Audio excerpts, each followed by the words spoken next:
Ginés González García, que dice algo que exalta el valor de lo que se ha hecho hasta este momento. Esos 30 días fueron espectaculares. Todo lo que ha transcurrido desde el momento en que se tomaron las medidas hasta ahora fue muy bueno.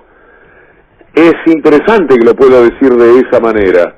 Es valiosísimo y por supuesto todos hemos tenido que ver con eso, con nuestro comportamiento, acompañando la jugada. Por cierto que lo decisivo fue la conciencia que se tuvo desde el gobierno de anticiparse con medidas a todo lo que se había hecho en el mundo, a lo que se ha hecho en América Latina, etcétera, y los resultados están ahí. Pero poder decir fueron espectaculares, como señala Ginés González García, es magnífico. Y en este día gris, inestable, el otoño parece haberse tirado, vale la pena que podamos entibiarnos por lo menos el alma con una apreciación de esta naturaleza. Anoche veía en un geriátrico de Belgrano 19 personas contagiadas, todavía no está perfectamente discriminado si los 19 eran pacientes, y aparte de eso había algún enfermero también contagiado. Las autoridades se habían ido, posiblemente cuando vieron el coronavirus huyeron. No es, por cierto, algo elogiable. Dicen que hicieron gestiones con la ciudad, que la ciudad no reaccionó a tiempo, la ciudad clausuró el lugar, pero no es con eso que quiero quedarme, porque todavía está en el terreno de la discusión y no me gustaría hacer daño inútilmente. Lo que me impactó fue la imagen de la cola de ambulancias frente al geriátrico y después las ambulancias llevándose uno por uno a cada una de esas personas.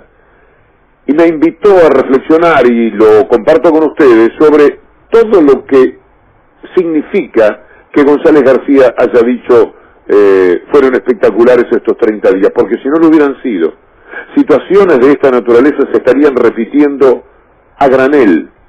¿Y cuál es el tema? Que no se puede atender. Esto fue lo que le pasó a los italianos, a los españoles, a la gente de los Estados Unidos, en general en el mundo, donde el coronavirus ha hecho un desastre 1000 veces peor que el que ocurre en la Argentina. No dan los tiempos si no se toman medidas preventivas que impidan que mucha gente se enferme en el mismo momento.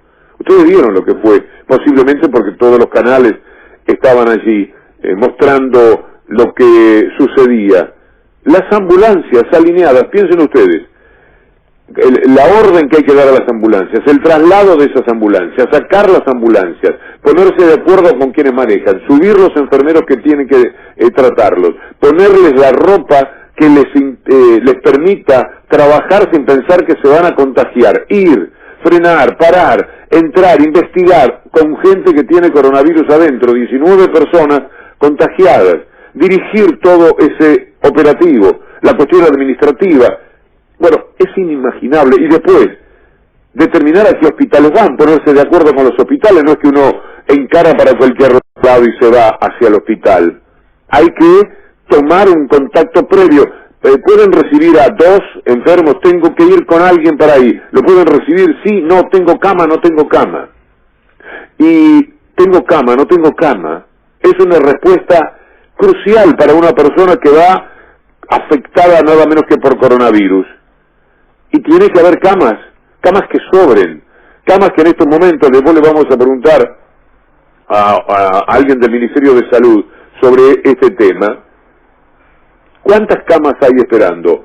Hay 3.000 y se calcula que el contagio puede llegar en el pico a 1.000, estoy poniendo un ejemplo, inventando el número. Hay 50.000 y se piensa que puede llegarse a 20.000, estaríamos fantásticos.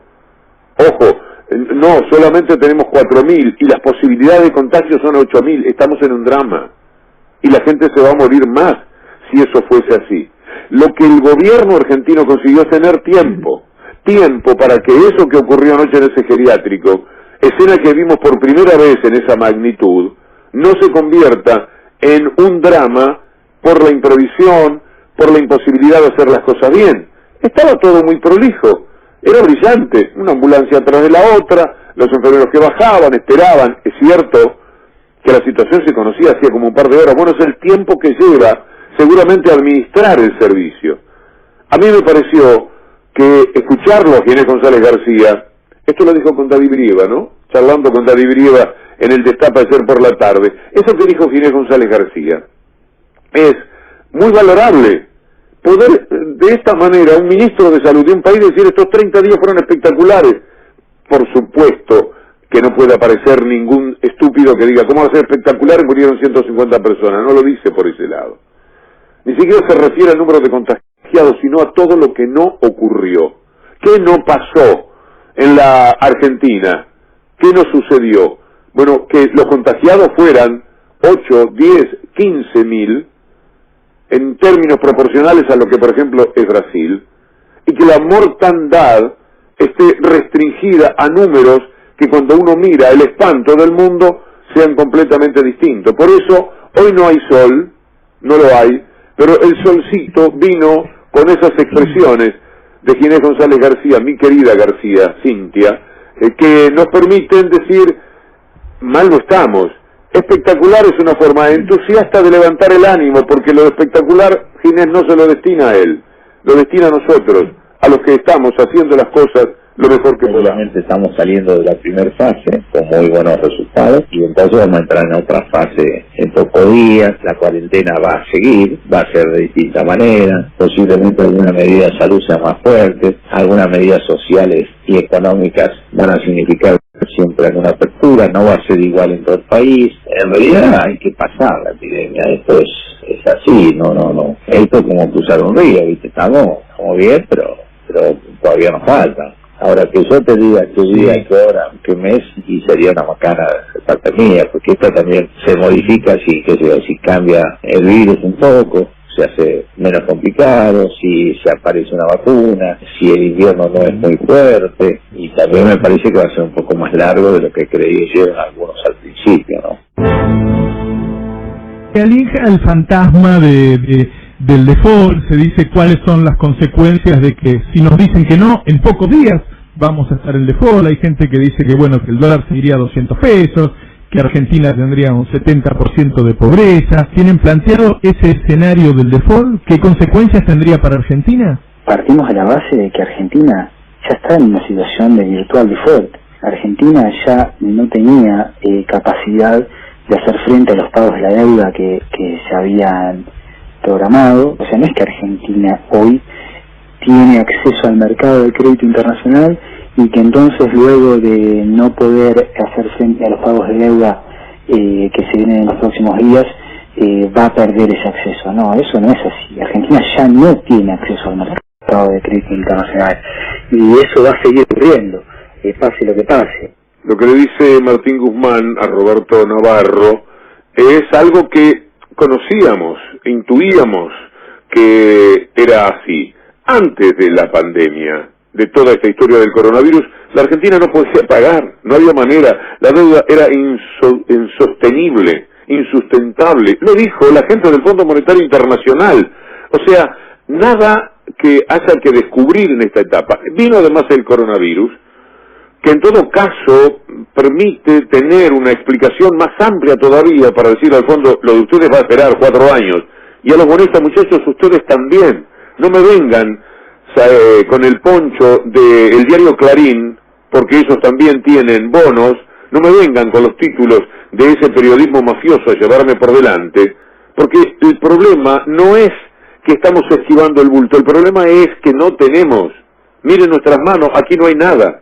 Tenemos una moneda y tenemos 2 temas. Tenemos una cosa adentro y una cosa fuera del país. ¿Qué atendemos con esta única moneda que hay? Y lo que pasa adentro. Lo que pasa adentro para que no se muera el país y no de coronavirus. Eso es lo que estamos haciendo. Esto es lo que estamos intentando. Si se lo damos a ustedes, lo otro no se puede hacer y de verdad que no hay nada. Pero no había nada, no había forma de pagar antes del coronavirus. Si ustedes buscan todo lo que nos hemos permitido decir, pero también lo que han dicho desde el gobierno, lo dijo Alberto Fernández, lo que dijo Martín Guzmán, lo que dijeron siempre, empezaron dando a entender y luego dijeron enfáticamente, Cintia, esto no se puede pagar. Lo que nosotros hemos hecho es enfocarnos en cuanto a la revisión. En los próximos años hemos ajustado las revisiones hacia abajo. Antes del coronavirus ya estimábamos que Argentina no podía pagar nada en los próximos años. Ya no se podía pagar nada, con el coronavirus menos aún. Es que El tema estuvo siempre demasiado claro. Damos vueltas y tenemos que explicarlo porque finalmente se van convirtiendo en noticias cada una de las expresiones, por ejemplo, de esta nota de Roberto con Martín Guzmán. Lo que se señala allí es que no se puede pagar si la Argentina no se pone de pie, y para conseguirlo, ahora sí viene la gravitación del coronavirus, el tiempo va a ser mayor. Si cuando estábamos con la tierra arrasada que dejaron los inútiles capitaneados por Macri, ya no se podía pensar en considerar la deuda por 3 o 4 años, imaginen ahora, porque era 3 o 4 años para que el país se pusiera de pie. 2020 apoyar una rodilla, 2021 poner el pie adelante como se para uno cuando ha caído, 2022 empezar a erguirse, 2023 ponerse derechito. Este es el plan de cómo se podía intentar levantar el país. Pero ocurre que ahora la situación se complicó muchísimo más por el coronavirus, y ahí viene la gravitación del coronavirus, porque este país caído que dejaron está mucho más en la lona todavía. Recuerdo que esa frase de Cacho Espíndola a la que recurro muchas veces, porque siempre me provocó gracia y ternura de aquel actor inolvidable. ¿Cómo estás, Cacho? Y aquí estoy tratando de subirme a la lona. Es decir, estar abajo de la lona. El país estaba en la lona y se iba a levantar así poquito a poquito, como un boxeador golpeado. Ahora le van a contar no 10, le van a contar 100, porque la situación es de ese calibre en cuanto a las dificultades que afronta el país. En algún momento se va el coronavirus, en algún momento se resuelve esto en el mundo y por lo tanto se puede pagar, pero lo que se puede pagar tiene que estar alineado con la idea de que la economía argentina se ponga de pie, que la economía argentina se recupere y que esa recuperación no se vea ahogada por los pagos de deuda. Lo que proponemos es algo sostenible y responsable porque es lo que efectivamente es un compromiso que se puede cumplir. No es que la Argentina desconoce la deuda, todo lo contrario, reconoce la deuda, pero dice desde qué lugar puede negociar para enfrentarla. Otra frase interesante de lo que dijo Guzmán en entrevista al Destape es: no es que Argentina hoy tiene acceso al mercado de crédito internacional y entonces luego de no poder hacer frente a los pagos de deuda que se vienen en los próximos días va a perder ese acceso. Eso no es así. Argentina ya no tiene acceso al mercado de crédito internacional y eso va a seguir ocurriendo pase lo que pase. Lo que se planteó es que de origen ahora va a haber una asistencia en los próximos 10 días de 4.000 y que después obviamente la caída de la recaudación es muy fuerte y hay que ver cómo se la sustituye, en parte con fondos nacionales en el caso de la provincia y después eso que vuelve sobre los municipios. Seguramente no se pueda sustituir toda la caída de la recaudación, pero sí asegurar las prestaciones básicas de salarios, de obviamente servicios comunales, como decía, las cuestiones que tienen que ver con la cuestión alimentaria, lo que tiene que ver con la salud, con la seguridad y con los servicios básicos como es la basura, ¿no? Lo que yo le dije es que tanto el presidente de la Nación como el gobierno provincial quieren garantizar esos servicios básicos y además el enorme agradecimiento a todos los intendentes que son los que todos los días están llevando adelante la administración de la pandemia en cada uno de los municipios.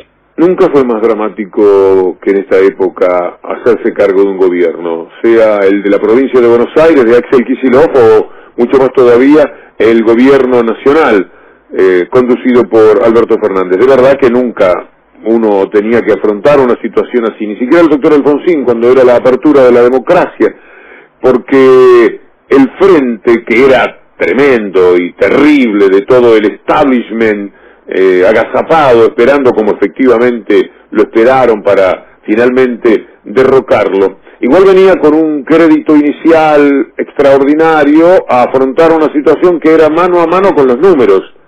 Ahora es mano a mano con la incertidumbre. Entonces, a lo que ya era un problema terrible de Axel Kicillof en el manejo de la provincia de Buenos Aires, la situación al encararla todavía es peor por esas circunstancias.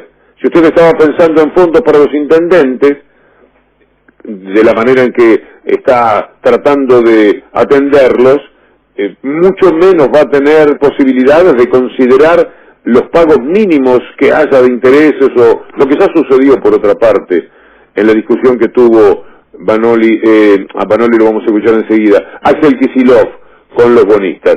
Esta es la situación general. Tomar conciencia, no naturalizarla, no pensar que esto es fácil, imaginar a los funcionarios que dan una especie de garantía de una intensa actividad. Aquí no hay un tipo que está esperando para tomarse vacaciones, no hay un tipo en un sofá con las manos atrás de la cabeza, cruzado de piernas y tomando sol y dando indicaciones, o mejor dicho, recibiendo por teléfono a lo que los otros están haciendo.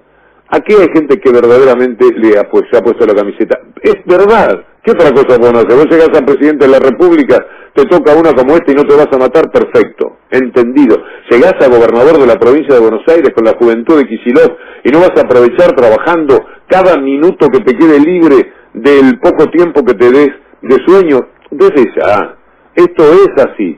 Pero dan esa garantía. No son estos comodones que nunca sirvieron para nada, hijos de ricos que hasta los 34 años fueron muchachos andariegos de la vida, un yate, el mundo, una novia, y de pronto descubrieron que los diarios estaban atacando de tal manera la política que podían entrar ellos, y entraron, inútiles, bandidos, sinvergüencitas de cuarta, que se hicieron cargo de un país.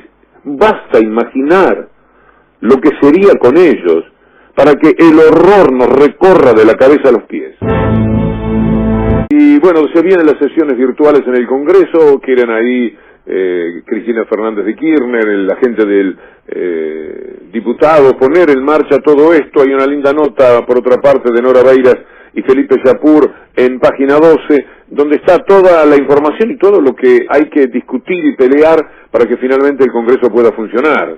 Luego vamos a dar precisiones, Víctor Hugo, pero esta idea de que se rechace el pedido de Cristina para que la Corte avale una sesión del Senado, lo hizo Eduardo Casal, el fiscal ante el máximo tribunal, la verdad que hay que pensar, entonces la pregunta es, ¿quién va a convalidar una sesión virtual, ¿no? Y me parece que eso abre una cantidad de interrogantes sobre el rol de los poderes en este momento en la República.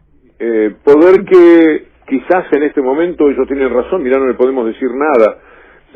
Casal es un servil, la Corte es un grupito ya de declarados bandidaje de lo que es esa justicia absolutamente enferma. La Corte es parte del problema, como el Consejo de la Magistratura y todos los jueces, o casi todos, de Comodoro Pi. Esto es así, esos tipos están enfermos, son una verdadera desgracia para la nación, y Casal es parte de esa desgracia, un inútil, un bandido, un servil del poder central, del poder real, que por supuesto juega, era previsible que iba a hacer esto, que la Corte le diera a él para que se expidiera.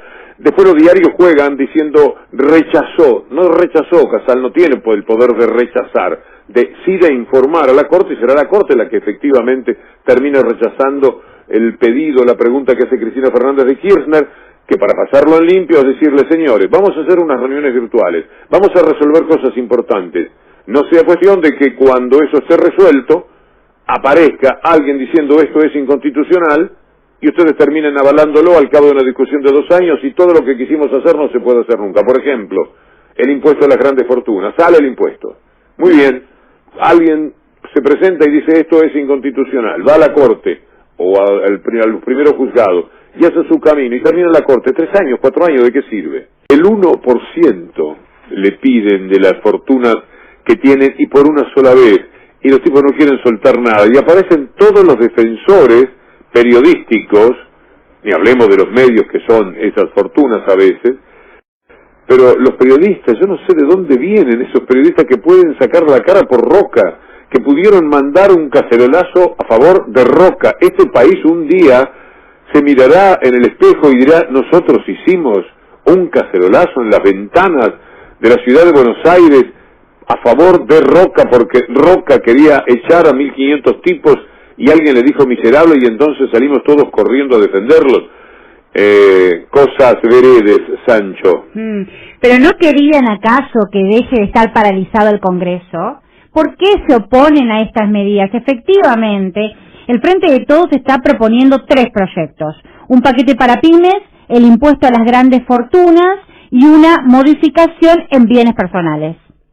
Sí, ahí están todos los senadores, bueno, los que manejan, senadores y diputados, queriendo avanzar para implementar las sesiones virtuales, remotas, esas que entran en la incertidumbre de saber cuál es el valor que van a tener. El valor, por supuesto, que es el mismo, pero como hay siempre trabajos sumamente perversos, son capaces de cualquier cosa. Yo recuerdo en una de las últimas reuniones presenciales, el mamarracho de Negri yéndose ofendido porque estaba Scioli, y ellos querían defender los privilegios, las jubilaciones de privilegio, pero no querían decir estamos defendiendo las jubilaciones de privilegio porque en algún lugar les hacía cosita, les daba un poco de pudor. Entonces lo que querían era que no se hiciera la reunión, y como lo vieron a Scioli, después la justicia respaldó totalmente lo que se había actuado. Un papelón, un verdadero mamarracho. Ahora, Cintia, están en lo mismo.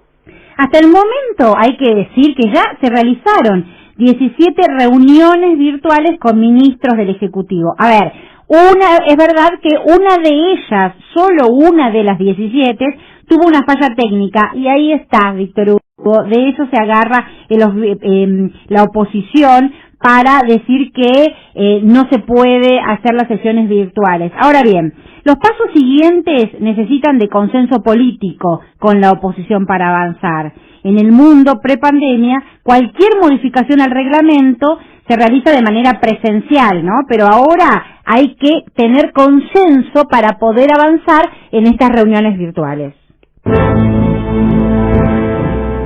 Durante mucho tiempo escuchamos a los adalíes de la ortodoxia económica reclamarle a los pobres que aprendan a nadar. Y hoy le están reclamando al Estado que haga salvavidas. ¿Por qué? Porque mientras el Estado asistía con transferencias monetarias a la gente que estaba en los laterales de la sociedad, eso era un gasto público inmerecido, injustificado e inflacionario. Ahora, cuando sus propias empresas o las empresas para las que ellos laburan entraron en crisis y no pueden pagar los salarios, son los primeros en ir a golpearle la puerta al Ministerio de Producción o al Ministerio de Economía o al Ministerio de Trabajo, subsidios para poder pagar los salarios. ¿Cuál es la conclusión de todo esto? Que siempre el Estado cumple un papel fundamental en la armonización de los intereses sociales. Entonces yo digo, ¿está bien que el Estado hoy le esté ayudando a la pyme, le esté ayudando a la empresa privada a pagar los salarios? Sí, porque es una situación de emergencia. Pero también estaba bien antes, cuando tratábamos en una situación de emergencia social, de garantizar la comida de los argentinos. Lo que tenemos que tener entre todos claro es que las sociedades armónicas, donde se vive de manera, desde una lógica del bienestar, donde la felicidad es un bien público, lo que buscan es achicar la brecha a la desigualdad, y lo que buscan es un compromiso del uno con el otro. La Revolución Francesa tenía 3 banderas: la igualdad, la libertad y la fraternidad. La más importante de las 3 es la fraternidad, que es el hecho de que entendamos que el otro es un hermano o una hermana, que nadie se puede realizar individualmente si el otro tampoco se realiza. Entonces, esa idea de que todos somos de alguna manera responsables de la suerte de nuestro vecino o de nuestra vecina, es lo que hizo que la sociedad argentina sea una sociedad de movilidad social ascendente, una sociedad modelo en América Latina. Lo que nosotros tenemos que entender es que somos una comunidad, y que si bien son legítimos los intereses particulares, el Estado no puede estar todo el tiempo administrando los intereses particulares. El Estado tiene que arbitrar el interés general. En todo caso, tiene que lograr hacer conciliar y, si no, laudar en función de los más débiles. Hoy gobernar es crear bienestar. ¿Y esto qué significa? Que se tiene que crear riqueza, pero que esa riqueza tiene que estar socialmente distribuida. Porque si vos creás riqueza, por ejemplo, y aumentás el Producto Bruto Interno, pero te la quedás solamente vos, eso el que está mirando en casa la televisión no le sirve de nada. Es brillante lo que dice Leandro Santoro. Ya hemos tenido periodos de crecimiento, pero el no haber distribución no sirvió de nada a lo que es el país que se sueña. Le sirvió a los que ganaban y la retenían, pero no se repartía. No hubo en los años 90, hubo años de crecimiento, pero años de inmensa pobreza, de falta de trabajo mal pago, de jubilaciones mal pagas, ¿se acuerdan? 150 pesos, bueno, era un verdadero desastre. Y sin embargo el país crecía, y que todos los años crecía, y salían Clarín y Nación en la tapa, el crecimiento 2.3, 3.1, cosas así. Era un horror lo que se vivía en aquella época en la que justamente se me ocurrió sentí la necesidad de escribir el libro Un grito en el desierto, en el año 97, porque era un tendal de gente sin trabajo, de caída de la clase media, de desaparición hasta de clubes deportivos en lo que habían sido Ferrocarril Oeste de los 80. Había sido un lujo. De los 90 se estaba terminando, se acabó todo aquel sueño maravilloso en lo deportivo y en lo social. No se terminó porque siempre las cosas más o menos van sobreviviendo, pero no tenía nada que ver con el tiempo de los años 80. Y Vélez Sarsfield también sintió el cimbronazo. Son clubes de una gran contención, de una gran historia en ese sentido, pero el sacudón era evidente. Es la vieja lucha, esta que menciona Leandro Santoro, colectivismo versus individualismo. Viene del fondo de la historia.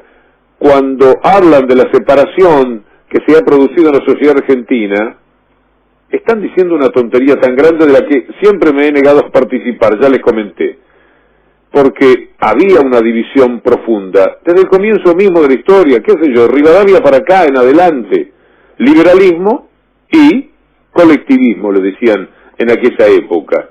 Un Dorrego era un colectivista, un Lavalle era un liberal de su época, 1828, y sigue la historia. Lo que dijo Leandro Santoro es la vieja pelea que viene mínimamente de 1825 en adelante, siempre igual, y siempre vamos a tener que seguir quebrando lanzas a favor del colectivismo, porque el individualismo nos ha llevado a esto, a un mundo que es invivible, a sociedades latinoamericanas que son una verdadera desgracia.